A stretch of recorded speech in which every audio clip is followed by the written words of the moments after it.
Alors, bonjour à tous, bienvenue au webinaire Comment répondre aux décrets tertiaires et financer les plans d'action grâce au C2E, co-organisé par UbiGreen et par Sonergia. Les intervenants seront donc Grégory Beau, ingénieur développement efficacité énergétique chez Sonergia, et Jean-François Moreau, consultant efficacité énergétique chez UbiGreen. Le déroulement donc, du webinaire sera donc principe et actualité du décret tertiaire, les 4 points clés de succès du projet décret tertiaire, puis les dispositifs C2E, les opérations et les coups de pouce, et pour finir, les opportunités de financement des travaux avec les C2E. Il y aura donc à peu près 40 minutes de présentation et 20 minutes consacrées aux questions-réponses, qui sont souvent assez nombreuses. D'ailleurs, n'hésitez pas tout au long du webinaire à utiliser le chat qui est prévu à cet effet pour poser vos questions que nous traiterons à la fin de la présentation. Voilà, je laisse la parole maintenant à mon collègue Jean-François. Parfait, c'est parti. Je vais couper ma caméra si vous le permettez pour pouvoir bien. Ah oui, moi aussi. Voilà. Je vais le faire aussi, comme ça sera plus fluide. Voilà, ça sera plus fluide. C'est parti. Si ça veut bien se lancer. Voilà. Juste revenir en 10 secondes sur UbiGreen. 10 ans, on fête nos 10 ans cette année, voilà, 50 collaborateurs, site principal Toulouse et également Paris et Marseille en termes d'agence marketing et commerciale. Ce qui est important, c'est qu'on a des clients qui nous suivent depuis notre création, hein, une centaine de références clients, certains ont déployé dans 20 pays. Et ce qui est le deuxième point important, c'est qu'on est là vraiment pour collecter les données, structurer ces données, les présenter au bon niveau qui va bien. Hein, ça, sur l'ensemble de nos clients, ça représente à peu près 8 milliards de données stockées dans nos serveurs sécurisés pour pouvoir en fait restituer cette information de fluide, d'énergie évidemment, hein, puisqu'on est vraiment dans ce cœur de réponse pour nos clients. Le décret tertiaire, tout de suite, on zoome. Je pense que là, je vais enfoncer des portes ouvertes pour certains ou pour tous, je ne sais pas, qui est concerné tous les propriétaires et occupants de bâtiments de plus de 1000 m² de surface plancher. Ça, c'est un premier point. Ce qui veut dire aussi que par rapport à un bâtiment qui ferait plus de 1000 m², si dedans, il y a une surface tertiaire qui ne fait que 200 m², cette surface tertiaire est bien concernée par le décret tertiaire. Des objectifs avec des objectifs qui peuvent paraître ambitieux, ça peut paraître une contrainte, mais l'idée, c'est vraiment de faire de cette contrainte des opportunités pour tous vos bâtiments, hein, avec un premier objectif de 40% en 2030 et ainsi de suite. Ça, c'est des objectifs qui sont en valeur relative. Hein. On verra un petit peu après qu'il y a deux typologies d'objectifs à atteindre. Des dates clés avec effectivement une première déclaration cette année pour transférer les consommations annuelles des années 2020 et 2021 et déterminer en fait l'année de référence. Et puis il y a d'autres dates clés, dont en particulier des dossiers techniques, on en reviendra juste après. Et puis des pénalités si jamais le dépôt n'est pas fait en temps et en heure. Hein. Donc voilà un petit peu le contexte dans sa globalité.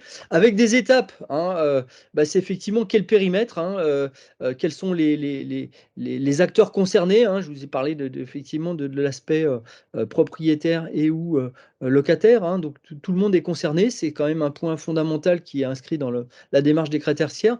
Il va falloir effectivement ou être en cours de collecter ces données. Alors collecter ces données, c'est pour effectivement cette première collecte importante pour septembre 2022, mais c'est aussi, ainsi que la période de référence, mais c'est aussi collecter ces données de façon récurrente, régulière, continue, hein, puisque le décret tertiaire ne s'arrête pas au septembre 2022, mais continue avec des objectifs jusqu'en 2030.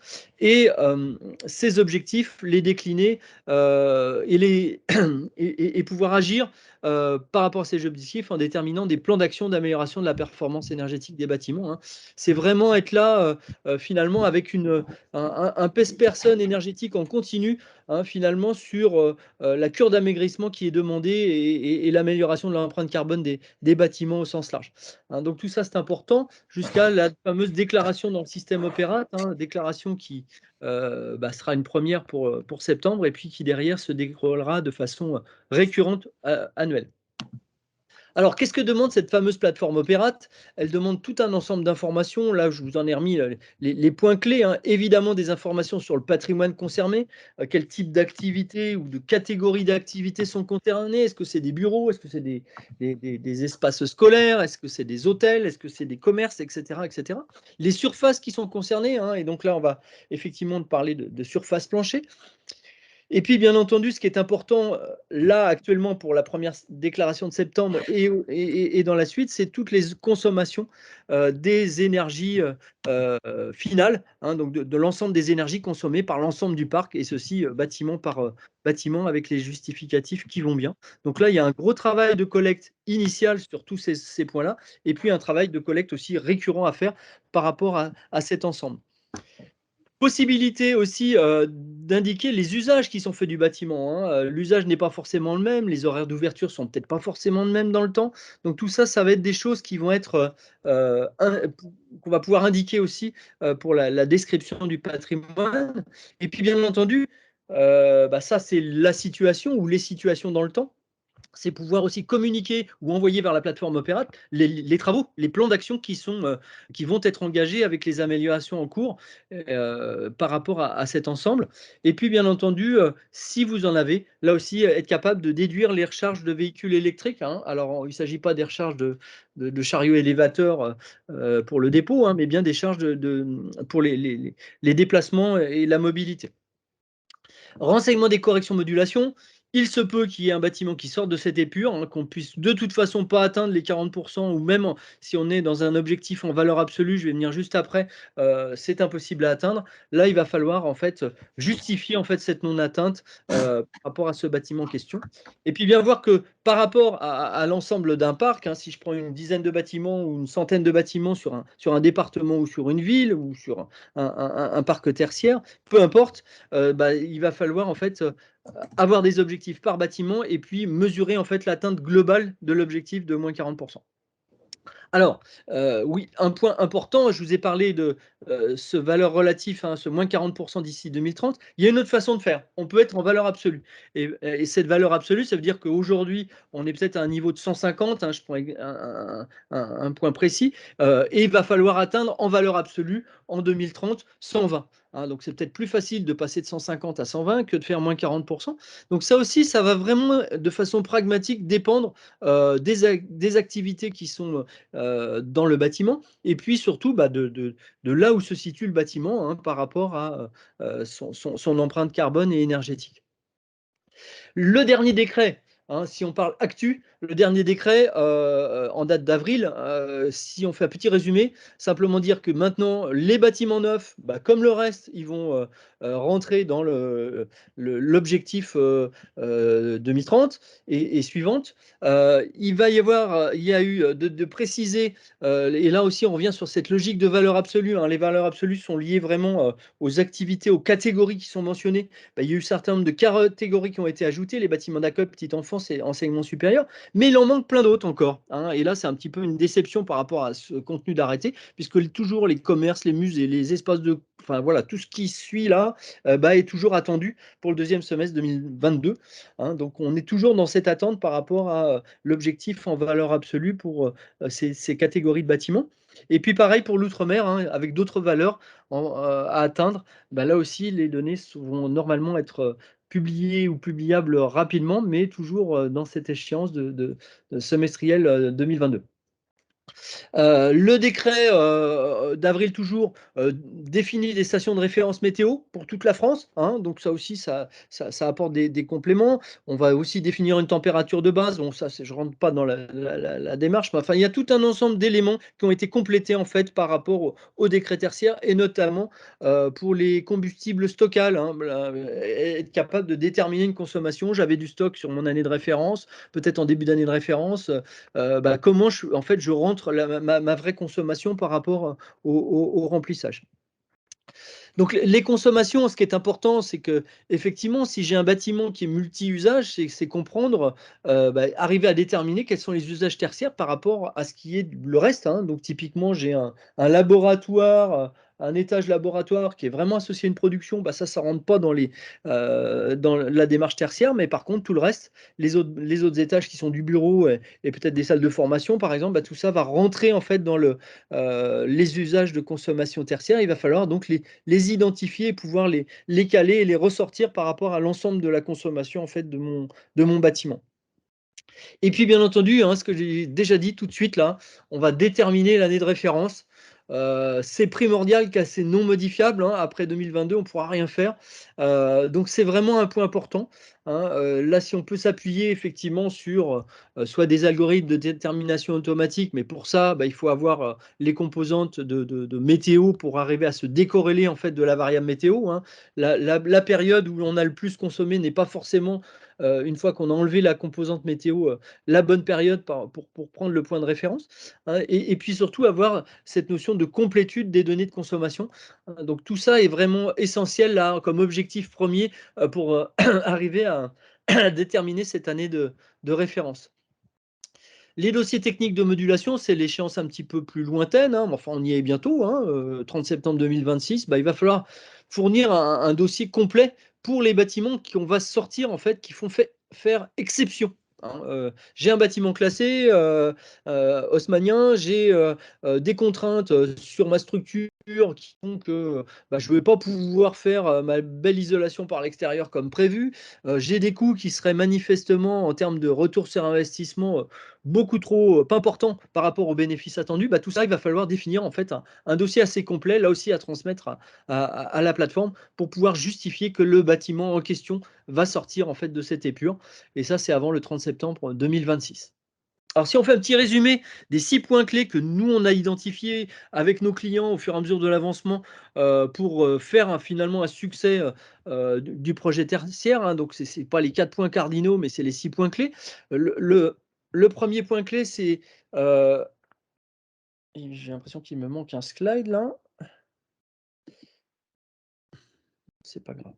Le premier point clé, c'est effectivement cette notion de détermination de l'année de référence, hein. Donc ça, c'est une fois que c'est fait, c'est mesurer l'avancement et les impacts des travaux, hein. Donc là, c'est effectivement entre ma consommation corrigée réelle, hein, corrigée donc de la variable météo et mes objectifs attendus des différents plans de travaux, c'est être capable de pouvoir de suivre tout ça, de stocker donc les données qui sont associées aux actions énergétiques qu'on va mettre en place, de pouvoir comparer même entre bâtiments ou entre actions sur des bâtiments, alors évidemment similaires, hein, ça ne sert à rien de comparer des choses qui ne seraient pas comparables, mais être capable d'avoir les bons éléments de comparaison et puis surtout avoir une idée de la tendance. Est-ce que je suis bien dans la tendance par rapport à mon premier objectif 2030, hein, que ce soit en valeur absolue ou en valeur relative, bah, est-ce que mes plans de travaux apportent bien l'efficacité énergétique souhaitée? L'autre point qui est important, hein, puisque là, on s'adresse dans une continuité, c'est collecter les données de consommation, hein. Là, je vais effectivement, 30 septembre 22, c'est les données de consommation de 2020 et de 2021. Bah, au fur et à mesure des années suivantes, bah, c'est collecter tous les éléments. Alors, quelquefois, c'est assez simple, quelquefois, ça peut prendre une forte complexité, hein. D'où l'importance d'être au maximum dans des usages d'intégration automatisée avec les fournisseurs et distributeurs d'énergie, hein, pour pouvoir récupérer de façon simple, souple et surtout homogène et sans erreur technique les différents éléments de consommation attendus par la plateforme. Et puis enfin, autre élément important, si on a besoin d'identifier certains usages tertiaires sur un bâtiment qui serait multi-usage, bah, clairement là, c'est être capable aussi de pouvoir télé-relever ces consommations et de pouvoir les transmettre là aussi à une plateforme digitale ou pouvoir les récupérer pour pouvoir les assembler, les agréger. Donc ça, c'est un point important, hein, finalement, dans l'aspect usage éventuel d'une plateforme. Bah, je vais faire un petit peu de teasing, hein, type Ubigreen, bah, c'est de pouvoir récupérer au plus simple à la fois les consommations par usage et puis évidemment les données de consommation issues des fournisseurs et des distributeurs d'énergie. Le point 3, c'est rester focus sur l'essentiel. Voilà. C'est ne pas passer trop de temps à essayer de collecter les données, les mettre dans les bonnes cases du bon fichier Excel, faire en sorte de s'appuyer là aussi sur des solutions digitales, quelles qu'elles soient finalement, pour pouvoir automatiser au maximum l'aspect intégration et contrôle des factures énergétiques, et puis pouvoir aussi impliquer tous les acteurs. Hein. Je vais prendre un exemple. Voilà, je suis une grosse structure, j'ai des agences un petit peu partout, régionales. J'ai peut-être des processus de collaboratifs de données à collecter, hein, issus de tous les occupants ou de tous les responsables régionaux qui vont remonter des informations. Donc là aussi, utiliser des outils de formulaire de collecte de données, c'est des plus qui vont vraiment faire en sorte de s'affranchir au maximum de tout l'aspect temps administratif pour pouvoir alimenter les données et puis pouvoir suivre le référentiel patrimonial qui va bien et les courbes énergétiques. Donc effectivement, la clé numéro 4 qui est là, c'est collecter les datas en continu avec un référentiel qui est vivant, avec un patrimoine qui va évoluer, avec des usages qui évoluent. Hein. L'année 2020 et l'année 2023 seront forcément très différentes en termes d'usage parce que le bâtiment aura lui-même bougé, parce que les contraintes sanitaires faisaient que le bâtiment était sous-employé, etc. Donc il y a tout un ensemble de données qui sont vraiment essentielles de pouvoir centraliser, suivre, vérifier, rendre cohérente et puis surtout donner la bonne visibilité à la bonne personne par rapport à cet ensemble de données. C'est vraiment essentiel. Hein. Le responsable technique de la partie scolaire, il a besoin d'avoir ces éléments à lui sur le suivi énergétique et puis peut-être à un autre niveau au niveau de la commune. C'est pareil au niveau, si on a des structures en agence ou régionale. Et tout ceci dans une logique de déversement de façon propre et, et intelligible avec la plateforme Opérate. Pardon. Donc effectivement, le 5e point de clé de succès, c'est déverser en fait avec une plateforme ou avec des outils qui sont adaptés vers Opérate pour pouvoir obtenir le certificat comme quoi le déversement s'est bien passé. Et une fois qu'on a fait en fait toutes les opérations finalement de suivi et de rapatriement des informations provenant de plein de sources, hein, y compris d'ailleurs les sources météo, hein, que je n'ai pas citées tout à l'heure, mais qui sont effectivement, quand on utilise une plateforme digitale, intégrées dans la plateforme. Alors ça, c'était les 5 premiers points. Le dernier point fait le lien avec mon ami Grégory, hein, sur la partie financement possible. Si on parle de plan d'action énergétique, on va parler aussi de plan de financement et de ROI pour ces différentes actions. Et un des éléments fondamentaux, c'est effectivement les certificats d'économie d'énergie, mais pas que. Hein. Si je reprends d'autres éléments, le fonds chaleur ADEME va financer des projets aussi par rapport notamment aux énergies renouvelables. Les entreprises vont pouvoir bénéficier des prêts éco-énergie de la BPI, notamment les TPE et les PME. Les crédits d'impôt, là, ça dépendra un petit peu de la structure et du bon vouloir de notre Assemblée. Mais c'est des choses qui sont importantes pour effectivement mobiliser des fonds, en tout cas faire en sorte que l'objectif soit atteint. Hein. Il y a aussi cet aspect financement. Et puis pour le secteur public, il y a effectivement la Banque des territoires qui va jouer un rôle important, hein, qui peut financer des études de faisabilité, des audits, faire des prêts sur 40 ans, et puis qui met à disposition aussi des aides. Voilà. Donc, voilà un petit peu brosser le panorama sur le décret tertiaire, avec effectivement, et là je passe la main à Grégory, tout l'aspect financement, et avec les C2E qui sont quand même une composante quelque part fondamentale, hein, par rapport aux possibilités de financement des différents plans d'action sur les différents patrimoines tertiaires. Grégory? Allô?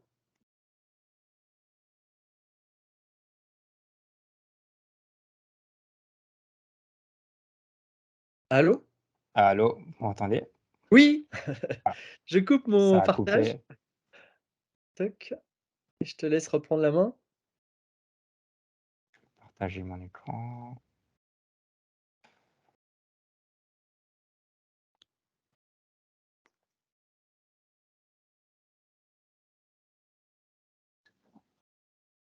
Vous voyez mon écran? C'est parfait.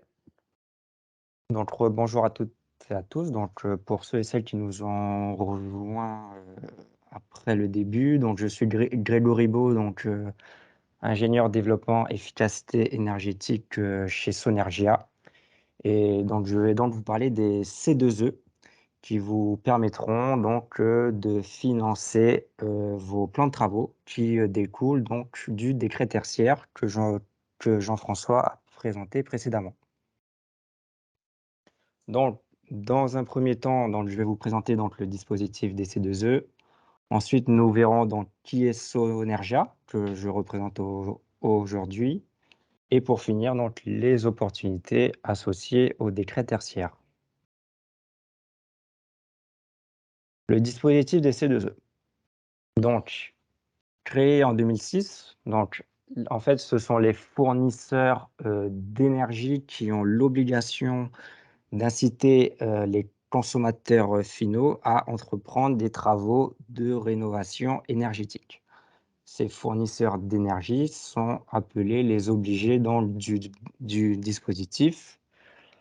Cette obligation donc, est calculée sur des périodes entre 3 et 4 ans, le plus souvent 4 ans.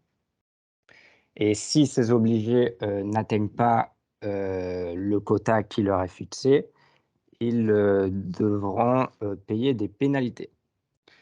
Ils peuvent déléguer une partie de leurs obligations à ce qu'on appelle des délégataires du dispositif, donc comme Sonergia. Et cette justification en fait, de cette incitation se matérialise en fait par des certificats d'économie d'énergie. Donc, je passe sur cette slide. Donc, qu'est-ce qu'une opération d'économie d'énergie? Donc, en fait, les actions les plus courantes vont se matérialiser par des fiches d'opérations standardisées. Par exemple, la mise en place d'une chaudière haute performance ou bien la mise en place d'une pompe à chaleur fait l'objet d'une fiche standardisée. Chacune de ces fiches, en fait, va représenter donc une économie d'énergie sur une période donnée, sur la durée de vie de la fiche. Et cette économie d'énergie est actualisée dans le temps, car les bâtiments sont de plus en plus performants dans le temps. Donc, les consommations de référence diminuent progressivement. Donc, on atténue les gains sur la durée de vie de l'opération. On parle alors donc de kilowattheures Qmax, donc comme cumulé et actualisé. Et c'est avec cette même unité, en fait, qu'on va calculer les obligations d'économie d'énergie. Il existe également donc des opérations qui sont un peu moins courantes, qu'on va appeler spécifiques, où là, en fait, on va sortir du cadre des fiches standards, car on n'est pas sur les bonnes hypothèses ou il n'existe pas de fiches associées à ces actions spécifiques. Je vais vous présenter donc Sonergia, donc qui est délégataire du dispositif des C2E. Donc c'est une entreprise donc qui a été créée en décembre 2009, donc 3 ans après le début du dispositif des C2E. On est coté C3+ à la Banque de France, donc c'est un gage de solidité financière pour le paiement des primes C2E. On est en forte croissance depuis ces 3 dernières années. On est à peu près dans 180 personnes. Le siège se situe à Marseille. On a 2 sites à Marseille et on a également des bureaux à Paris.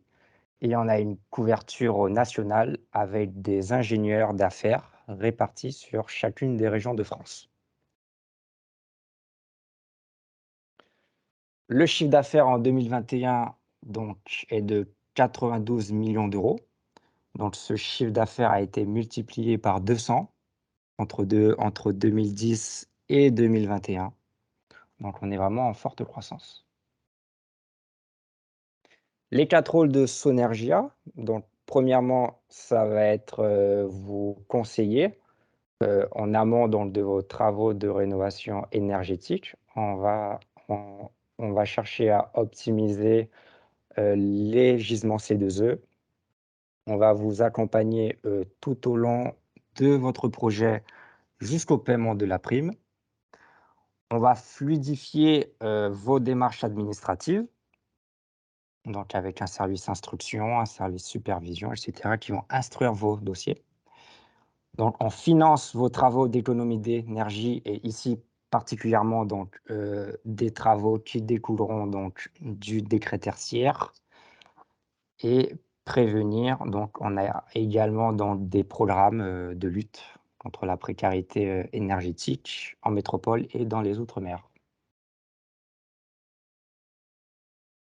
Donc ici, on va se concentrer donc sur le secteur tertiaire, car on parle de décret tertiaire, mais il faut savoir que tous les secteurs qui consomment de l'énergie sont concernés.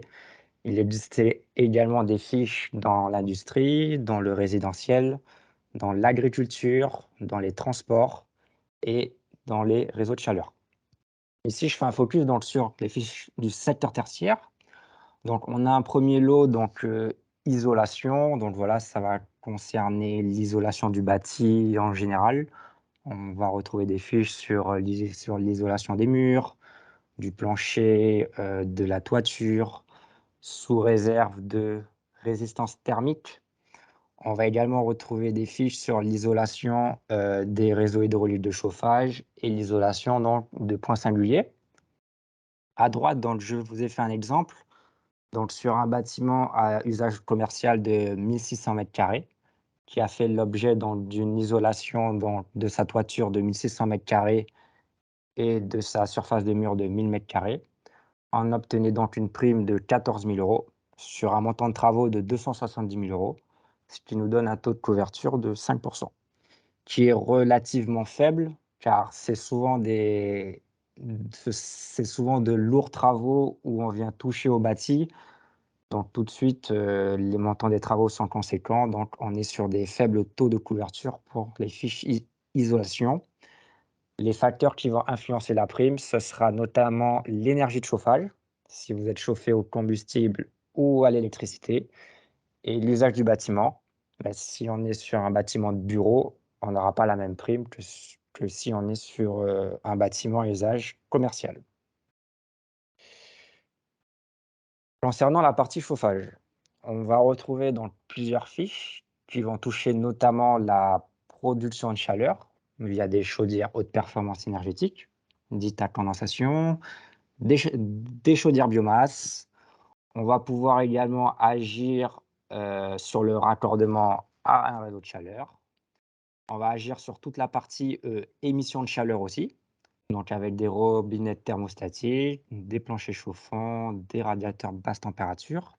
Ces 3 fiches concernent des systèmes de chauffage à combustible existants. Et on aura également des fiches qui concernent la régulation du chauffage. On va retrouver tout ce qui est système de régulation par programmation d'intermittence, pour mettre des réduits en période d'inoccupation, et tout ce qui est également optimiseur de relance, pour relancer le chauffage en fonction de l'inertie du bâtiment et de la température extérieure notamment. Un deuxième exemple à droite, donc cette fois-ci d'un entrepôt logistique de 8000 m² chauffés, qui a fait l'objet de la rénovation de sa chaufferie, donc mise en place d'une chaudière haute performance énergétique. C'est des chaudières à condensation avec une régule performante. La prime C2E s'élevait à 13 000 € pour un montant de travaux de 37 000 €. Donc là, on voit qu'on est sur des taux de couverture un peu plus intéressants, donc là qui sont de l'ordre de 35 %. Et les facteurs qui vont venir influencer la prime, ça sera l'activité du bâtiment et notamment donc la surface chauffée. La prime C2E étant proportionnelle à la surface chauffée. Donc plus on sera sur des surfaces importantes et plus la prime sera importante. D'autres fiches donc plutôt sur le lot chauffage et climatisation, donc qui vont concerner notamment donc les pompes à chaleur. Donc on va retrouver les pompes à chaleur RO, pompes à chaleur OO, les pompes à chaleur RR également. La fiche est sortie fin décembre 2021 et les 3 premières fiches que vous voyez font l'objet du coup de pouce tertiaire, comme certaines fiches, du lot chauffage. Je vous présenterai le coup de pouce tertiaire par la suite. En fait, ces fiches font l'objet de bonifications dans certains cas de figure. Ce qu'il faut savoir donc sur le secteur tertiaire, c'est que la majorité des fiches concernent des bâtiments existants de plus de 2 ans. Donc ça, il faut bien l'avoir en tête. Je vous parlais donc du coup de pouce tertiaire. Donc, Sonergia est signataire de la charte coup de pouce tertiaire, donc qui nous permet de venir bonifier le montant de certaines fiches lorsque l'on substitue dans des chaudières gaz ou des chaudières charbon ou fioul. Donc, la fiche raccordement à un réseau de chaleur donc, va être multipliée par 3 ou par 4 en fonction de l'énergie qu'on vient substituer, dès lors que ce réseau de chaleur est alimenté à plus de 50% par des énergies renouvelables ou de récupération. Si le site ne peut pas se raccorder à un réseau de chaleur pour des raisons économiques ou techniques, ou que le réseau de chaleur n'est pas alimenté à plus de 50% de ENR, on va venir bonifier d'autres fiches C2E. C'est les 4 fiches en bas que vous voyez en bas à droite. Donc, on pourra bonifier donc, la chaudière biomasse collective, donc pareil, x4 ou x3, en fonction de la chaudière qu'on remplace. La pompe à chaleur RO ou OO, sous réserve d'avoir un COP supérieur à 3,5, donc sous réserve d'un rendement qui est performant. Même principe pour la pompe à chaleur à absorption RO ou OO ou à moteur à gaz. Cette fiche est beaucoup moins utilisée que les deux précédentes. Et également, si on met en place une chaudière à condensation en remplacement d'une chaudière fuel ou d'une chaudière au charbon, on multiplie par 2 la prime C2E associée. Attention donc, lorsque l'on remplace une chaudière par une pompe à chaleur, les régimes de température ne sont pas les mêmes. Donc, il faudra dimensionner les émetteurs de chaleur en conséquence. Merci pour votre attention. Je vous ai mis mon contact à la fin si vous avez des questions sur le dispositif DC2E. Donc, on va pouvoir maintenant répondre à toutes vos questions. Oui, si vous avez des questions suite à ce webinaire, est-ce que quelqu'un a une question au sujet du décret tertiaire ou du dispositif DC2E?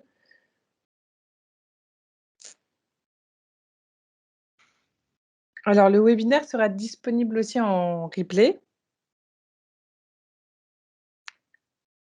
Il n'y a peut-être pas de questions. Je vois, en tout cas, je n'ai pas vu de questions. Aucune question? Non, j'ai l'impression du coup qu'il n'y a pas de questions.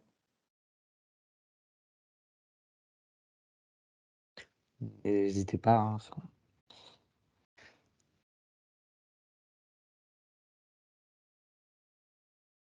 On va laisser quelques minutes hein, si jamais quelqu'un aurait une question, mais sinon, vous pouvez bien sûr nous contacter à la suite de ce webinaire.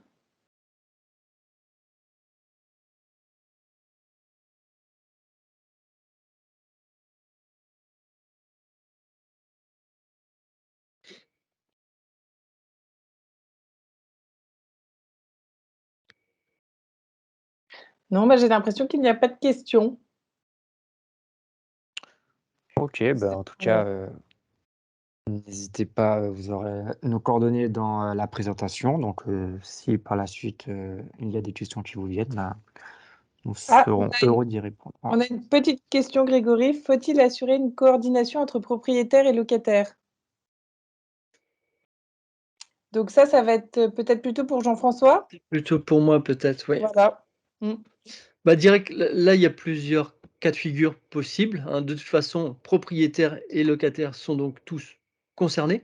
La question, c'est est-ce qu'il y a quelqu'un qui prend quelque part le lead et le portage finalement de l'ensemble des déclarations ou pas, hein.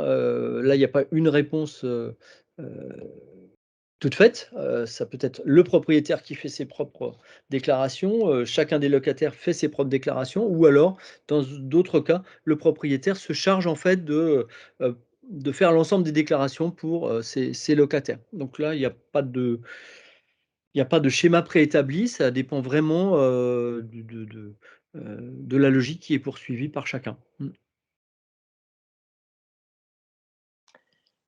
Alors, on a une autre question. Quand la copropriété comprend des locaux d'activité et des habitations, Oui, alors la fin de la question du coup n'est donc pas... le cas de la copropriété qui comprend des locaux d'activité et des habitations.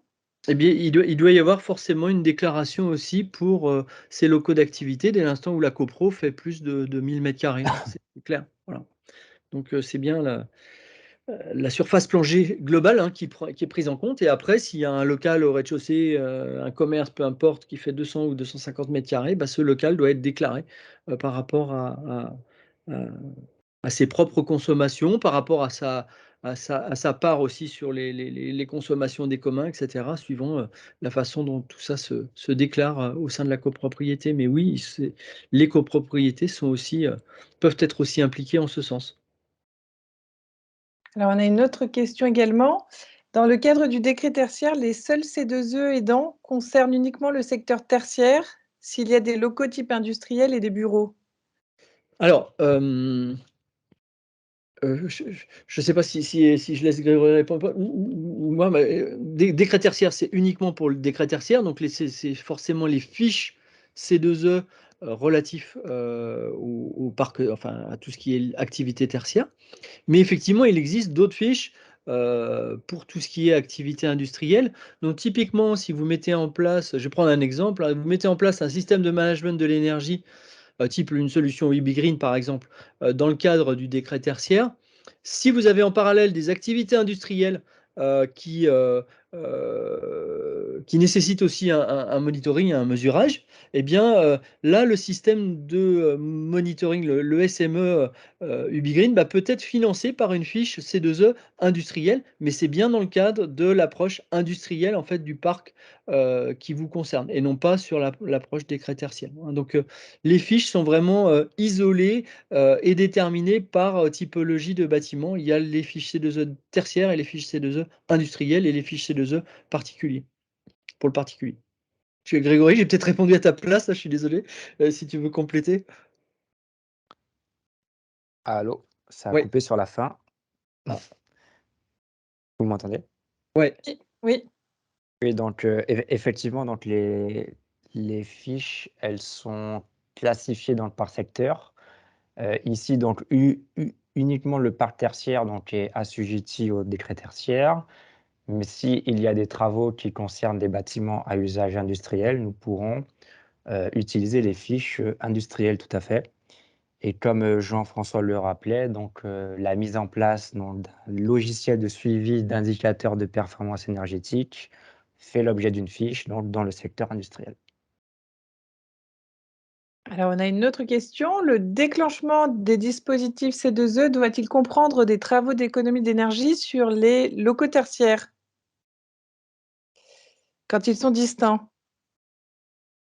Tout à fait. Donc les fiches C2E, oui, concernent des actions d'économie d'énergie. Et donc sur les bâtiments tertiaires, donc on aura les fiches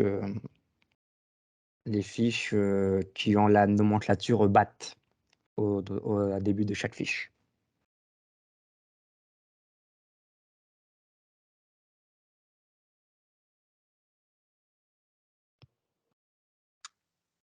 Eh bien, c'était la dernière question.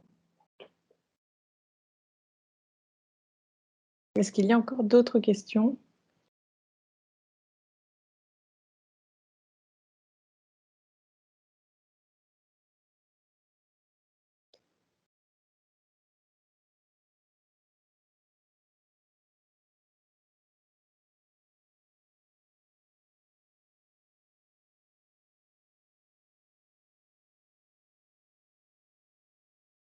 Ouais, eh bien, je pense que c'était la dernière question.